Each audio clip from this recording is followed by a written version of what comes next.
This is Pet Life Radio. Let's talk pets. Is your pet stressed out? Does your pet need annual vaccines? Which pet is best for a child? Would you know if your dog was in pain? Pet Life Radio presents The Pet Doctor, where you'll learn everything about keeping your pet healthy and happy. From pet care, pet meds and grooming, to pet food, pet insurance, and dental care, this is the place to find out everything there is to know about pet wellness. Whether you have a dog, cat, reptile, or rabbit, you'll find answers for your pets straight from the vets, because it's your pet. Health matters. Please welcome your Pet Doctor host, veterinarian media consultant and veterinarian, Dr. Bernadine Cruz. It seems as though it's happening more often. A pet parent comes to me with their furry kid in tow for a well pet exam. Their pet is feeling just great. Eating well, good skin, coat, no coughing, sneezing, vomiting, or diarrhea. It may be on the physical exam or routine lab work that I discovered the pet has cancer. It's one of the hardest conversations I can have. They know I must be wrong. How could their healthy pet have a potentially life-threatening disease? I have the impression I'm having this dialogue much more often than when I started practice. My questions: is cancer really occurring more often in pets? Is it more common? And if it is, what's the cause? And is there anything we can do to decrease the chances that our pets will be affected? My guest is Dr. Brennan McKenzie, a veterinarian and practitioner of evidence-based medicine. We'll tackle all these questions and more. So stay tuned. We'll be right back after this short break. Today's episode is sponsored by Hanover Square Press and The Secret Language of Cats: How to Understand Your Cat for a Better, Happier Relationship by Suzanne Schatz. Have you ever wondered what your cat is saying? In The Secret Language of Cats, Schatz offers a crash course in cat phonics to help you crack the cat code.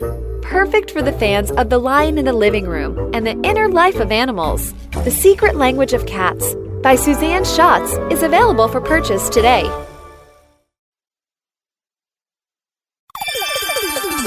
Let's talk pets on PetLifeRadio.com.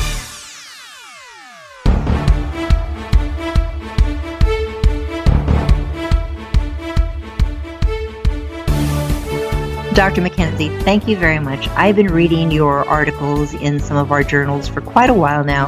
Really enjoy them. So I know that you have a varied background. You're in clinical practice. And I think a lot of people may be listening to this going, and what is science-based, evidence-based medicine? Could you define it for us? Sure, happy to. Thanks for the opportunity. Evidence-based medicine is a concept that appeared in human medicine in the early 1990s and gradually became the dominant approach to clinical practice. It's taken a little while to catch on in veterinary medicine, but we're catching up. It's based on the idea that it is impossible for us as normal human beings, as veterinarians, to know everything that there is to know, and scientific knowledge is constantly changing and evolving. So in order to help our clients and pet parents make good decisions about the treatments that we recommend or offer, we need to be familiar with not only the diseases and the treatments that are available, but also with the scientific evidence about those things. And that, because it's constantly changing, is something that we need to have a structured way of keeping track of and working into our decision making. So evidence-based medicine is ultimately about finding an easy, convenient, efficient way for an ordinary practitioner to take the scientific literature and incorporate it into how they make decisions and how they make recommendations, so that what we ask of our clients and what we suggest to them is not only based on our own experiences or opinions or intuitions, but also based on good science and good data. It's a constant battle for myself with all the journals that are available, the information on the internet from what I know are reputable sources for me to stay abreast of. And I know when I finished veterinary school, I went to UC Davis. I'll always remember that as we're sitting there in the audience, we're graduating, and here's the dean comes up and says, all right, congratulations, you're now part of the profession. 50% of what we've taught you in 10 years is going to be false. It's up to you to keep track of which 50% is real and what is false. And it seems as though it's become logarithmic, where things are changing so radically that it's difficult for anyone to stay abreast. So yes, I think evidence-based medicine is great. It's hard. It is a challenge for people in practice. We're all busy and not always able to get access to the latest and most accurate information. My focus is, as a practitioner, on how we can do that in a way that's efficient and easy for us. And there are some great resources out there. I was fortunate enough to be president for a short time of the Evidence-Based Veterinary Medicine Association, which is a group of both academic and private practice practitioners, as well as people from industry. And it was focused specifically on that issue. How do we make it easier for practitioners to find information so that they're up to date and to integrate that information into their clinical decision making? So there are a lot of tools out there for veterinarians. It is definitely a challenge for all of us and for our human counterparts as well. Well, right now, the audience is listening to us are those pet parents. And they're concerned that, yes, they want their veterinarian to be up to date. And as I said in that intro, when we find issues like cancer coming up, that is an area that's also changing so rapidly. I'd like to have you first define for the listeners. We toss around words like cancer and neoplasia, malignant and benign, but sometimes those are words that we know what they mean, but our listeners don't. Could you please break those down for us? Sure. Our bodies are constantly repairing and rebuilding themselves. Our cells all through our body are capable of reproducing and replacing each other. And that's necessary. If you cut your finger, that wound is never going to heal unless you're able to make new cells and replacements and to heal. So that's a normal part of the function of our bodies. What can happen, unfortunately, is that process can go awry. So the reproduction and production of new cells in the body can become uncontrolled. Instead of making just the right number of cells and just the right type of cells where you need them, the body may start making more cells than are needed, or cells that are in the wrong place, or that have a tendency to function abnormally. And in general terms, that's what we call neoplasia, a collection of cells that have reproduced inappropriately in the wrong place or in too great a number. Now, sometimes, if we're fortunate, and often this is the case for our pets, those collections of cells don't do anything particularly harmful to the pet. So you may get a lump of fat under the skin, something we call a lipoma, and it's a little unsightly, but it doesn't hurt, it doesn't spread, it doesn't harm the animal at all. That's a benign neoplasia. That's a benign tumor or a collection of cells that are excessive and in a place they aren't supposed to be but aren't doing any harm. And oftentimes no treatment is needed for those, or if they become bothersome because of the way they look or where they're located, we can remove them and that cures the problem. Unfortunately, sometimes those extra cells or inappropriate cells turn out to be harmful. Either they produce substances that interfere with the normal function of the body, or they grow so rapidly in such an uncontrolled way that they are painful, that they interfere with the normal function. And that's what we tend to think of as cancer. That's a kind of neoplasia that has the potential to be really harmful and that, unfortunately, we have to take action to try to control or treat. That was awesome. Short, concise, very understandable. I can see why your clients like you so much. Looking at the number of cancers, I'm not sure if it's just because our pets are living longer and our clients are doing such a good job of being a team with their veterinarian to make sure that they're keeping their pets healthy, being proactive. But it seems as though cancer is becoming, the malignant type is becoming more common. Would you say that there are predisposing factors to this? Well, I would say in the first place, it's difficult to know that, and that's frustrating, that in human beings, we keep very close track of the kinds of cancer people develop and how many people develop them, and we have a good sense of whether or not individual cancers or cancer as a whole is more common over time or not.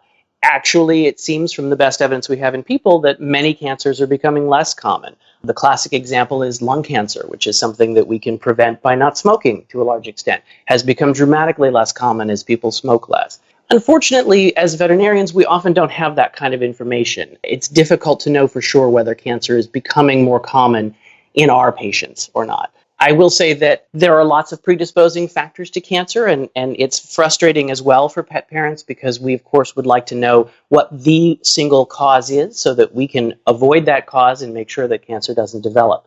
But all of the things that control the reproduction of cells in our body so that they can do what they're supposed to do in healing wounds and in replacing worn-out parts are complicated and have many, many levels and steps. And there are many layers of protection to prevent those processes from getting out of hand.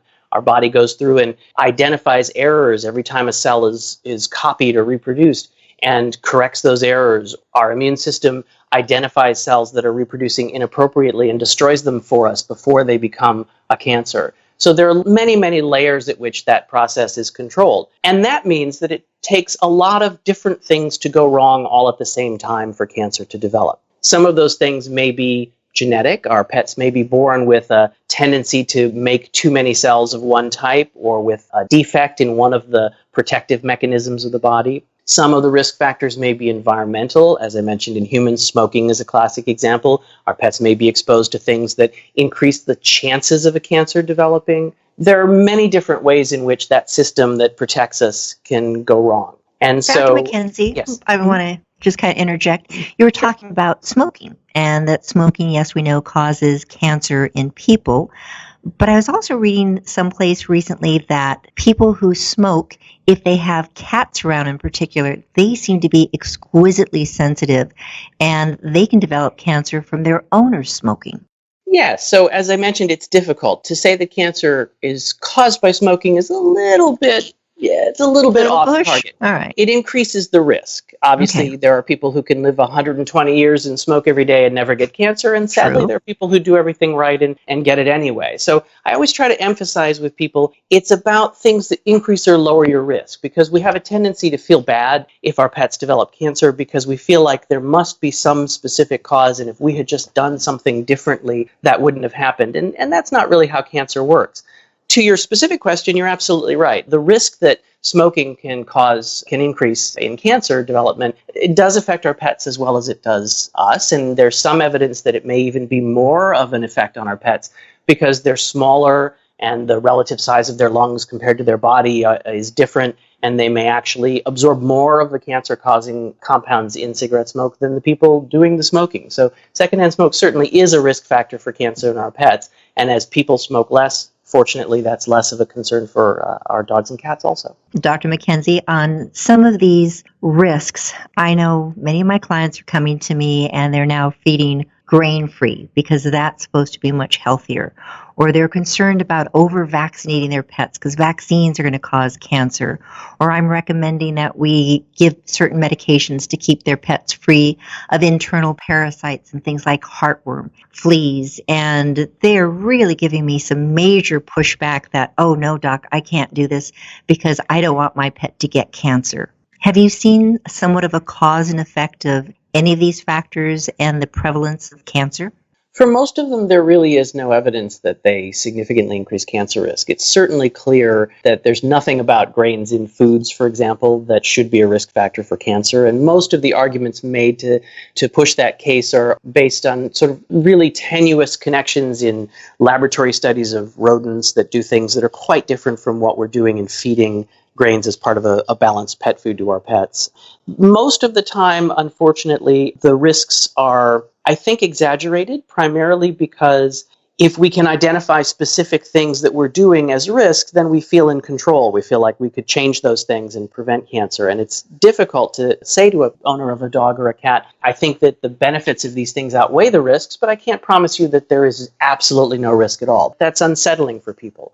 But we have to look at the evidence, and the evidence, generally speaking, doesn't support most of the concerns about parasite preventatives and about specific ingredients in the diet. Vaccines in general are very, very unlikely to be a factor in cancer, with one very small specific exception. A lot of people are familiar with what are called injection site sarcomas. They used to be called vaccine-associated sarcomas, but actually they can be triggered by a lot of other things. Cats do have, unfortunately, a tendency to develop a very aggressive kind of cancer in response to a wide variety of things that we may inject into them, as well as to wounds and other kinds of stimuli. We're aware of that. That's something that a lot of research has been done to help us understand, and we've made a lot of changes in how we vaccinate cats and in what we use in our vaccines to try to reduce that risk. But it is quite a small risk, and we must be aware of the fact that the benefits of those vaccines in most cases dramatically outweigh that small risk. I'm so glad you brought that up because, yes, the vaccine-induced sarcomas are devastating. And I remember when I first got out of veterinary school that we were giving most vaccines in the scruff. And people who've had pets for any length of time probably remember veterinarian just kind of grabbing a scruff of skin in the neck area and popping the vaccines in that area and going, oh, you're on your way. And then we found these sarcomas, cancers, to be forming. And now veterinarians mostly are giving certain vaccines in certain limbs, further down on the limb. And it sounds terrible, but if your pet were to develop one of these cancers, and they can be very aggressive, sometimes it will save your pet's life. You have the limb amputated, but the pet still will do fabulously afterwards. And you're right, the risks and the advantages, I've seen so fewer diseases such as the rabies and leukemia now that the vaccines are done so routinely. And thankfully, these diseases, cancers, when they do appear, are so infrequent. But whenever it's your pet, it's one pet too many. But they are saving lives, these vaccines. Absolutely. Well, I think we should take a break right now. Take a break for a few minutes. Come on back and let's talk about how would you know if your pet has cancer? So we're chatting right now with Dr. Brennan McKenzie, veterinarian, who's very much into science-based medicine. We'll be right back. Please have a seat in the waiting room. The doctor will be with you shortly, right after these messages.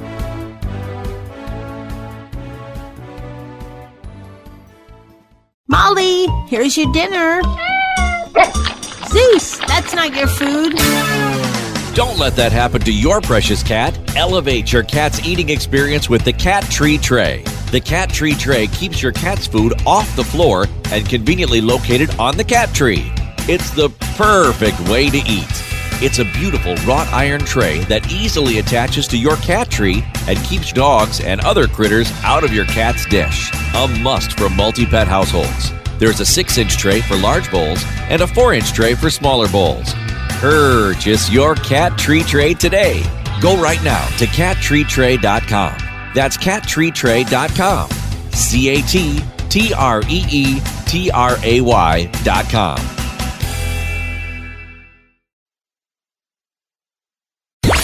Let's talk pets Let's talk pets on Pet Life Radio. Pet Life Radio. PetLifeRadio.com. Welcome back to the Pet Doctor on Pet Life Radio. The doctor is in, and we'll see you now. Dr. McKenzie, I think it is so difficult for people to realize that a pet may have cancer because a lump and a bump could be nothing, as you're saying, other than a fat lump, or it could be something more serious. They want something concrete that they can put their hands on to say this is or this isn't. But in general, what should people look for that may raise those red flags of the suspicion that their pet may be a victim of cancer? I think pet owners certainly my clients are very attentive to the well-being of their pets. The pet is an important part of their family and they interact with them regularly. And so I think they're in the best position to know when there's something that might be a concern and should be investigated. The most obvious things are disruptions in the normal everyday functioning or life of the pet. So if you have a dog who eats well and consistently and enthusiastically every day, and you're finding that their appetite is not as good as it used to be, not consistently, that could be a concern. Certainly, if you find that your pets are losing weight, that's often an early sign that they're not feeling well, and cancer is one of many potential causes for something like that. As we mentioned, lumps and bumps on the outside of the body are certainly something that we should take seriously and investigate, and your veterinarian will be in a good position to evaluate those and let you know whether there's something you should or shouldn't be concerned about. Most of the signs of cancer are very general and nonspecific, and it takes some special testing, things like x-rays and ultrasounds or blood testing to find out if that's really the cause. So mostly I encourage people to just be aware of the general well-being of their pet, appetite, weight, abnormal things like vomiting and diarrhea, lumps that are new, especially those that are growing quickly, and just kind of keep a regular eye on all of those things. Dr. McKenzie, I think some of the most frustrating cases are cats, because cats love to hide their signs of illness. I always tell my clients, if your cat doesn't feel good, what does it do? Sleep. And what does your cat do when it does feel good? Sleep. So sometimes knowing when there's something wrong, I think it is so important, especially for cats, to get those cats in at least once a year for a good wellness exam. There are things many times happening underneath that fur that they're just not aware of. So monitoring weight, checking, what's going on internally with labs is always a good idea. The palpation, sometimes you can feel a lump or bump or something internally and then do further diagnostics. You're exactly right with this. I would love it if you could kind of break down maybe some of the most common cancers that we see in dogs to begin with. Sure. Many of the common ones are external. And so, we already mentioned, the lipoma is probably the most common benign tumor. So not a cancer, but something that grows inappropriately. There are a large number of different types of tumors that can grow on the outside of your dog. Probably the most common that is cancerous and that we have to take action for is something called a mast cell tumor. Mast cells are a normal part of the immune system. They're the cell that give you that itchy red bump when you get a mosquito bite. But if they overgrow inappropriately, they can form tumors that can be quite aggressive locally or even in some cases spread elsewhere in the body. Certain breeds are more prone to those. We think often of boxers, for example, but any dog can have them. And that's probably the most common external tumor that we see. There are a few others that we see. Melanomas, as in people, are actually a little less aggressive in dogs, but we do see those as well. So as we mentioned before, checking for lumps and bumps on the outside is important, and then evaluating those with your veterinarian to see if they might be cancerous. Unfortunately, a lot of the common cancers in dogs are internal, and those can be harder to detect because they don't usually show up as a lump or bump that you can feel. So you have to be looking at those things like appetite and weight and energy that we talked about. Probably the most common ones in dogs that we see are lymphoma, which is a kind of white blood cell cancer. Most cancers are a disease of older dogs, but I will say lymphoma is one of the few that can occur in somewhat younger animals as well.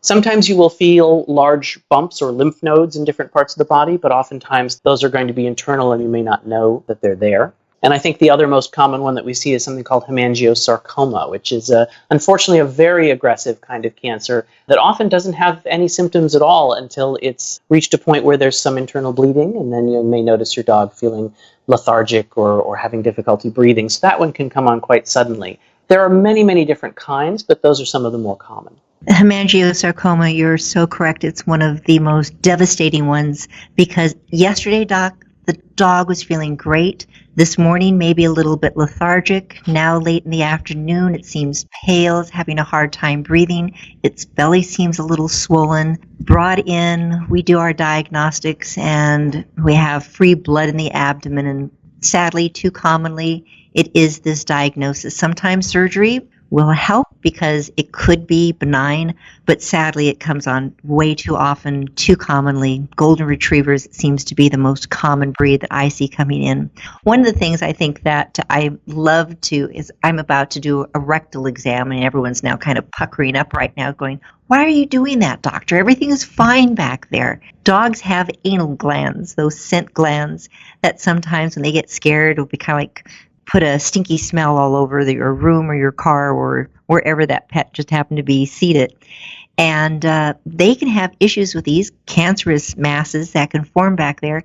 And oftentimes you don't know until, sadly, you stick your finger in their bum. That's the only way you can tell, and take a good feel around. So if your veterinarian is getting a bit fresh with your pet, there's a reason for it because there can be issues back there. And unless you look, you're not going to know. Dr. McKenzie, how about cats? You mentioned dogs, some of the common tumors, the lymphoma, the lipoma, the fat lump that can grow but usually grows fairly slowly. Breast cancer, we know, happens in dogs too. But how about cats?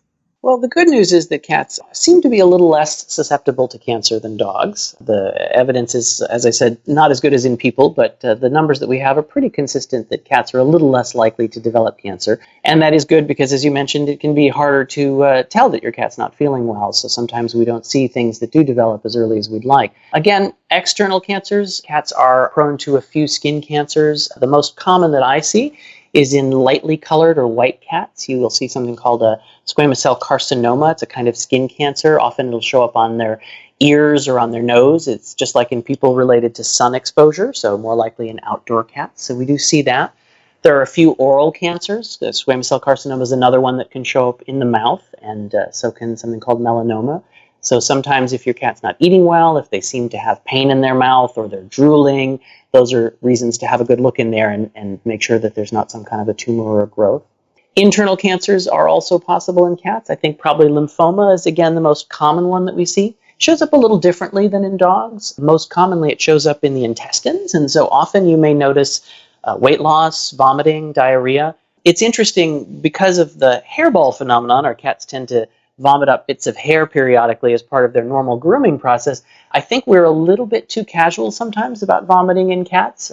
All cats may vomit occasionally, but if it's happening consistently and regularly, particularly if they're not big lumps of hair, you might want to have your veterinarian take a look at your cat, because lymphoma in the intestines is a fairly common disease, and oftentimes all we notice is a little increase in how often they're vomiting or perhaps that they're losing weight. I'm so glad that you brought up the vomiting cat, because I know that one of the almost catch-all diagnoses that we'll many times have to give these cats that have some vomiting, maybe a little diarrhea that goes on, some weight loss, maybe just not looking thrifty, after we do a workup and then do an ultrasound to look at the intestines, my ultrasonographer will say, it looks like you probably have a cat with inflammatory bowel disease, which I tell people is similar to what people can have in Crohn's disease, and that can wax and wane. But cats are such unique little creatures that I always have to forewarn them, don't discount this. This really can be so serious, because we know that cats with inflammatory bowel disease, it's a tipping point where they can go from having just inflammation to now having lymphoma. And you never want your cat to do that tip. So if you have a kitty that's vomiting, definitely brush a lot, so even short-hair cats, so you don't have to worry about them ingesting extra fur.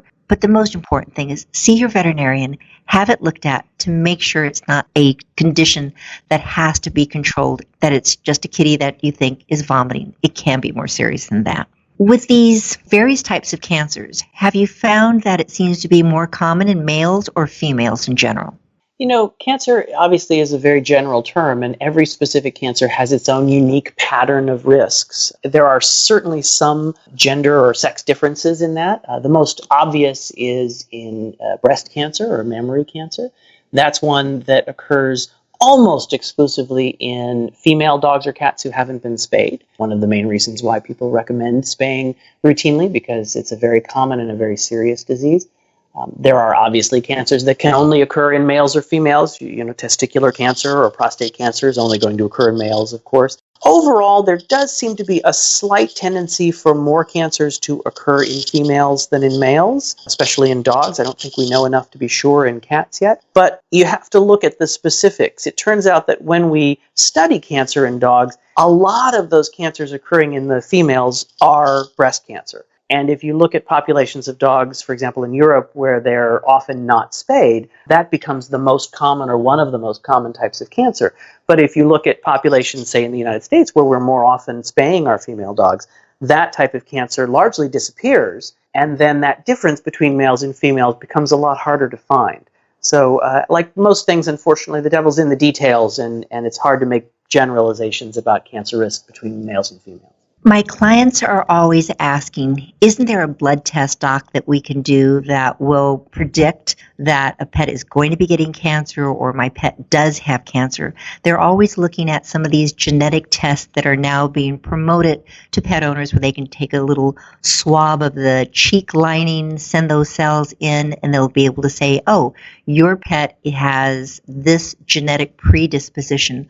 What's your feeling knowing that you're so much into this evidence-based medicine? Is there evidence that those types of tests will help predict if your pet is going to develop cancer? I would say that the bottom line for most cancer diagnostic tests like that is not ready for prime time. There are studies in laboratory animals and very few, but some in dogs and cats, suggesting that particular markers in the blood, for example, may indicate when a cancer is present. Certain genes may predispose to cancer development, and we're beginning to learn more and more about which genes those are and how much influence they have on the risk. But there really is a great deal that is still unknown about most of those tests. There are things that are definitely exciting and interesting and should be looked at on the research level in the universities, but they're not really things that I think the average pet owner is going to benefit from. I always have to point out, too, that there are actually some problems with using tests that we don't entirely understand to look for something like cancer. Most of your listeners may know that guidelines for testing cancer in people, things like mammograms for women or something called PSA, which is a blood test for prostate cancer in men, have changed dramatically in the last few years. These are examples of tests where we're taking healthy people or people who don't have any signs of cancer and doing some kind of a test to see if maybe they have a hidden cancer somewhere. The idea being, if we find it, we might be able to treat it more effectively earlier. It turns out that if you test a lot of people who are healthy and well, oftentimes you'll get results that are not reliable, that you'll get positive test results even if there isn't any cancer there. That creates a lot of anxiety. Nobody wants to be told they have cancer, and it creates a lot of risk to people for having other tests done to confirm or rule out that cancer when it actually isn't necessary. So in human medicine, where there's more evidence, they've actually backed away from some of this screening of healthy animals. In veterinary medicine, where we know a lot less about these tests, I think probably the risks of doing that kind of testing outweigh the benefits. I think the best thing to do is, as we said earlier, to focus on the things that you can see, to make sure that your pet is examined by a veterinarian regularly so that they can do the kinds of exams that lead us to suspicions that make that kind of follow-up testing more reliable. And it really seems as though it gets down to early detection. So getting that pet in again at least once a year for a wellness exam. If you have a senior pet, twice a year, because so much can change in such a short amount of time. And no matter what the process is that is throwing off that optimal health of your pet, if you address it early, it usually has a better outcome, it's less expensive to treat, and you're going to find that it's just a win-win situation for all involved. So again, there's my push for getting in for early detection, getting your pet in at least once a year for a good wellness exam.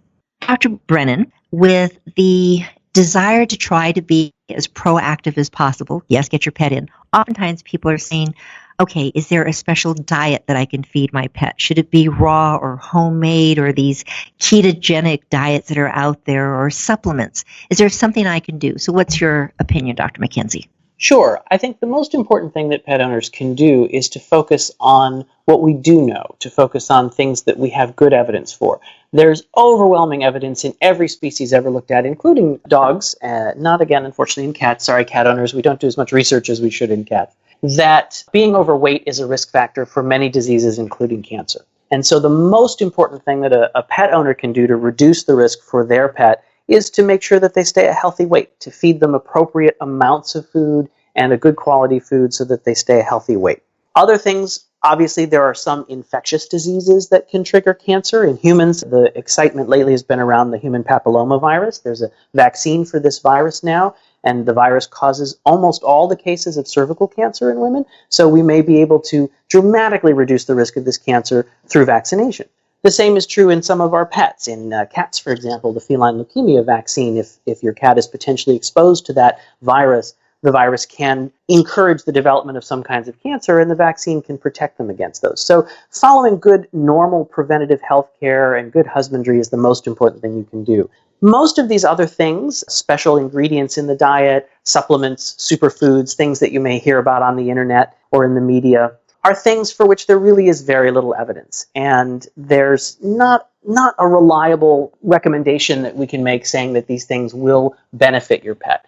Unfortunately, there's also not clear evidence for most of these things that they can't make things worse. We were surprised to find in some studies in humans that some antioxidants like vitamin E actually increased rather than decreased cancer risk in a few cases. So I'm always cautious about making dramatic changes in what you give your pet, how you feed them, or how you treat them when there's not enough evidence to be sure that we're doing the right thing there. I recommend my clients focus on things like good health care, regular visits, weight management. I think those are the things we know are the most useful in trying to prevent cancer. Absolute fabulous words of wisdom, Dr. McKenzie. Thank you so much. This has really been, I think, going to be an eye-opener for so many of my listeners to realize, sadly, it could happen to any age. Cat, dog, male or female. Most important thing, as you said, be proactive, good nutrition, don't let your pet get overweight. Have routine medical care, have that team with your veterinarian so you both know where you're coming from, what you're doing, what your hopes are for your pet. And when there's a question, ask somebody like Dr. McKenzie. So thank you so much for being a guest today. Thank you. I enjoyed the conversation. This is Dr. Bernadine Cruz. You've been listening to The Pet Doctor on Pet Life Radio. Please tune in again next week to hear about ways that you can keep your pet the healthiest possible. And if you have any questions, drop me a line and I'll gladly bring it up on air. So take care. Chat with you next week. Pets can be a wonderful addition to your life because they're a member of the family. Keeping them healthy and happy is important. Pet Life Radio presents The Pet Doctor with veterinary media consultant and veterinarian Dr. Bernadine Cruz. Whether you have a dog, cat, reptile, or rabbit, you'll find answers for your pets straight from the vets. The Pet Doctor, on demand every week, only on PetLifeRadio.com.